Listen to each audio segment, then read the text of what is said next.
Hey YouTube, this is Gracie and welcome back to Card-tober, a series in which I show you how to make a Disneybounding Halloween card every day in the month of October. This is week 2, which is the week of Hocus Pocus, and this is day 2 of that week. Yesterday's video was the #1 Sanderson sister, Winifred Sanderson. And if you guys are interested in seeing week 1 of Card-tober, which was the week of villains, I'll be leaving a link to all of those videos in a playlist at the end of this video. So if you're interested, go ahead, take a look, get inspired, have some Halloween fun. Anywho, let's carry on with this video. Definitely subscribe also because there's going to be really fun things coming your way this weekend in particular, but also the rest of the month. So go ahead and hit that subscribe button, click the bell icon, and that way you'll be notified whenever I upload a new video. Today's card is Disneybounding as the, what I would say, #2 Sanderson sister, Sarah Sanderson. She is the very promiscuous, devil-loving Sanderson sister. She has a beautiful singing voice and sings to all the children to come to them so that they can, well, I guess, kind of kill them and take their youth. But anyway, she's really fun, and I quite enjoy this character. So mostly she wears purple. She does have some like lacy hand/arm sleeve things. I don't know what you'd call those. But anyway, so I've also included a little bit of red because there's some bits here and there on her gown and the rest of her outfit that are red. I did this design here to emulate or resemble the lace that she wears. I've done this purple/pink background here because that's very similar to the design on her corset area of her gown.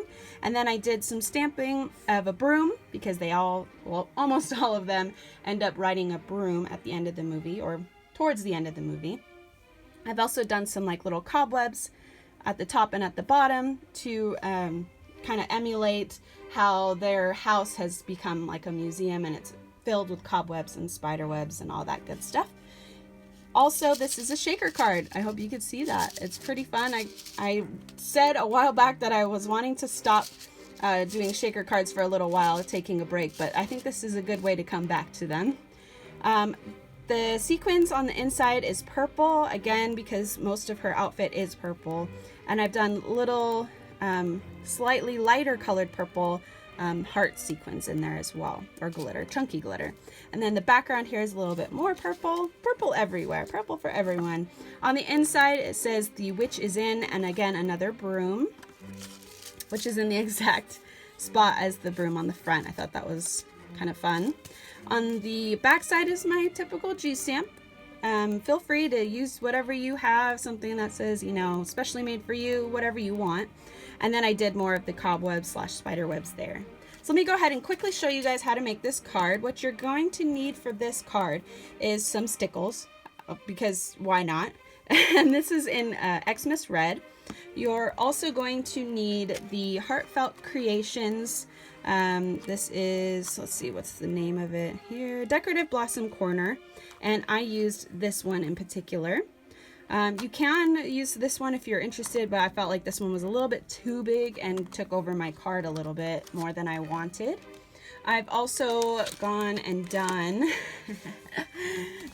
used the Hamilton Art, The Witch is in stamp set. I've used the broom and the cobwebs and the sentiment. And then I've also used this paper pack. This is the Old World stack, and I've used the like purpley pink colors here. And then I've used some sequins. I used just regular sized purple sequins, and then I've also used this collection here, which I believe is a Recollections. There's no sticker on it anymore, but I believe this is a Recollections chunky glitter set, and I've used this like light purple, almost pink, it looks pink on the camera, heart glitter. And then you're also going to need some 3D foam strips. So first things first, get your card, which is, I use my 5.5 by 4 inch cards, and I did it in brown just because it's kind of more witchy and dark and kind of grimy. And then you're going to cut down your first layer of cardstock, which is a nice rich purple. And we're just going to tape that down. Actually, let's go ahead and use some liquid glue for that. I feel like I keep changing my mind for these videos. But anyway, so we're just going to glue that down. That way you can kind of adjust it as you go. When you're using the liquid glue, it has a little bit more movement than glue tape, for obvious reasons. Okay, and then just go ahead and place that onto your card. This purple size, I don't know if I mentioned, but it's the same size as the card, 5.5 by 4. And then I cut down my cardstock, which was from that paper stack. And I'm trying to do the darker design or darker part of the card towards the bottom. So let's go ahead and also glue that down. And then what we're going to do is use our ink. And we're going to ink the sides, and then we're also going to stamp the broom and the cobwebs on there next. So I'm going to take a clear block, and I thought I would show you guys how I do this whole process, just because I haven't really done that in a while. So we're going to peel off your first stamp, which is the broom, or in my case, it's going to be the broom. Okay, and then we're going to take the Perfect Plum and Stampin' Up ink pad, or stamp pad, and we're going to push down, and I'm trying not to push too hard because it does shake the camera, so let's go ahead and just lift it up. There you go. And then just kind of angle it and place it towards the corner of your card and press down. Next, we are going to, I'm just going to set this aside and clean it later, just because I'm trying to be quick. And we're going to take the cobwebs next. And again, ink it with the same color stamp pad. Okay, and then just go on the bottom side here. Let me bring it up more so you can see it better. And just go ahead and put it down at the bottom. And then again at the top. And make sure to flip it so that you can get the full effect of the cobweb there. So you can see there, this is upside down and this is right side up. Or sort of. However you want to say that. I'm also going to take this and ink the edges of the card. Go ahead, get messy. You know, this is a old decrepit witch, so you gotta remember, they're not turning young yet, so make it look nice and dirty and grimy and witchy and wonderful, because it is a Halloween card. So just get in there and get wild with that. And don't worry about this other corner, because your die cut thing is going to be there. Okay, the next thing I did was I took my corner die cut, and this is the design that it comes out with. Go ahead and push through all the little bits that are in those hole areas. And then you're going to place that die cut, not this color obviously, on some transparency paper. And all I used to glue that onto the transparency paper was the Tacky Dot Singles, because this part does not have to be perfectly glued down. So just feel free to use just a few of them, like in the big spots on the corners and the places like that are going to come up the most. And then what I did was, this is kind of what it looks like here. You can see the shiny transparency paper. On the back side, I did my 3D strips, and I cut it really thin and tried my best to place it where it was most, you know, where it was going to hide the most. Some of it does show through, but that's okay. Don't worry about it. You're not going to have a perfect card. It's just not possible with these guys. But anyway, so you can kind of see where I've also used the Tacky Dot Singles. I've done little tiny pieces of the Tacky Dot Singles and placed that onto the transparency paper. Anyway, so you want to make sure that all of the sides are covered. There is a tiny bit of a hole there, but that's okay because you're using the chunky glitter and the sequins. If you're using really thin glitter, that would definitely come through. So if you're using chunkier stuff, it's okay to not meet all the edges. So anyway, you're going to peel the backing off. Actually, yes, we're going to peel the backing off now because it's going to make it a little bit easier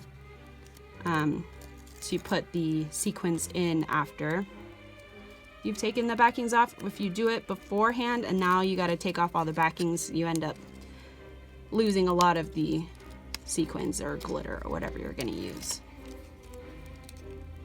Okay, just peel all of these backings off. So let me know in the comment section down below which Sanderson sister is your favorite. We have Winifred, Sarah, or Mary. Which one is your favorite? Tomorrow's video, obviously, or maybe not so obvious, but obviously is going to be the third Sanderson sister, so stay tuned for that. Now we're going to add a little bit of the purple heart sequins in there, or chunky glitter rather. And I'm going to use a little bit more than I did in my first card just because I felt like it didn't show as much as I wanted. So I'm putting extra because I love me some sequins and glitter. The next thing I'm doing is taking out my purple sequins, which are just these guys here. And I'm just going to put a few of these in there just because they are so big. You don't want them to take up too much space. Okay, that should be enough. And then also you're going to want to kind of spread it out just so it lays flat. Now this is the tricky part, is putting it onto your card. So we're going to flip it, and you can use your crafting mat, which is what I'm going to be doing, to help you adhere it to the card. Now there may be an easier way to do this, but I am not aware of it. So we're just going to use that and try our best to kind of eyeball that and get that in the upper corner there. Just flip your card and then place it down and press firmly. Okay, and hopefully that's perfect. Yay, it's pretty good. Okay, I'm pretty happy with that. If you have any excess hanging over the edge, either you can leave it or you could take some scissors and trim that off. But you can see how much more glitter I put in there, and it definitely shows a lot more than the first card I made. I've also decided to not put the red stickles on the entire design just because I wanted to change it up a bit. And you can also see how the die cuts are slightly different as well. All I did with this one was I left the edging on it. This one I just tore off. It's very easy to tear off. When you use that die cut, you'll find out for yourself.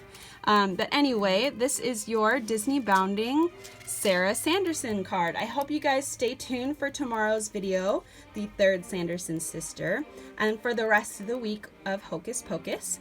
So yeah, I hope you guys have a great day. Happy Halloween, and I'll see you next time. Bye!